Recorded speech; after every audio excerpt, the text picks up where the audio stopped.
Welcome to Greek for a Week. I'm glad that you are continuing the study with us here in the book of First Peter. Last week we walked through a diagram of chapter 3, verses 8 through 12, and now we are starting a new paragraph, which is chapter 3, verses 13 through 17, and I've titled that Suffering Unjustly.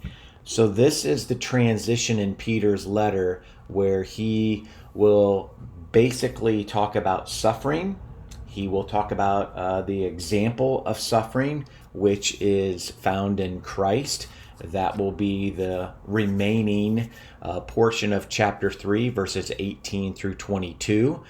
So we will look at this paragraph because I think this is where Peter is using the situation, that is the situation at hand for the recipients of this letter, and he's using that as an opportunity to teach the recipients how to suffer in a godly way, even though unjust suffering comes their direction.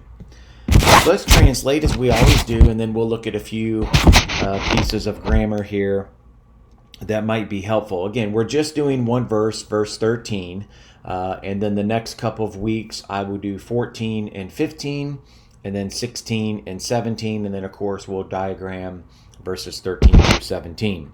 He says here, "And who is the one who will harm you if you are zealous for what is good?"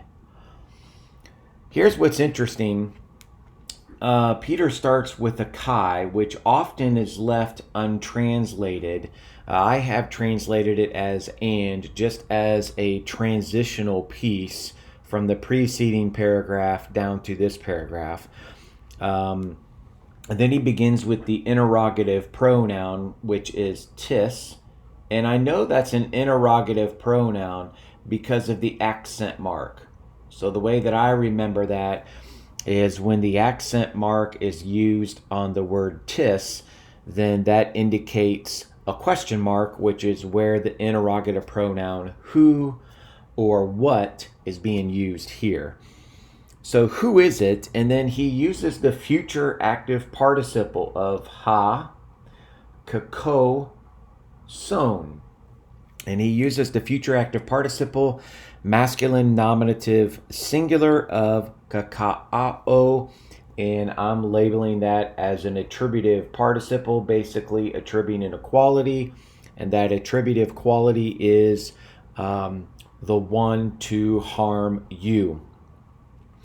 Then we have an on, which is a indicator of a third-class conditional clause. He really says here, this is the if portion.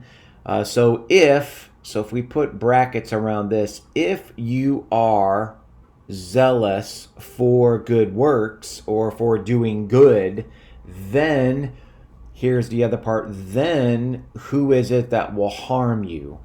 So this if here is a third-class conditional clause, which again, the likelihood of somebody harming you is slim because you are doing good. Here the genesthe, is a second person plural, aorist middle subjunctive. It is a subjunctive because of the on that's here. And then finally, you have to agathu, which I am suggesting here. What is it that you are zealous for? And that is to agathu, the good. So that would be an objective genitive. So hopefully this has been helpful. Kind of gets us on the road here to this particular paragraph and seeing where Peter might take us. Again, this was verse 13 in the larger paragraph of 13 through 17. We'll continue to move forward. Again, I appreciate everyone watching and looking at this video. And again, always refer to here if you want to look at more videos. www.greekforaweek.org. Have a great week.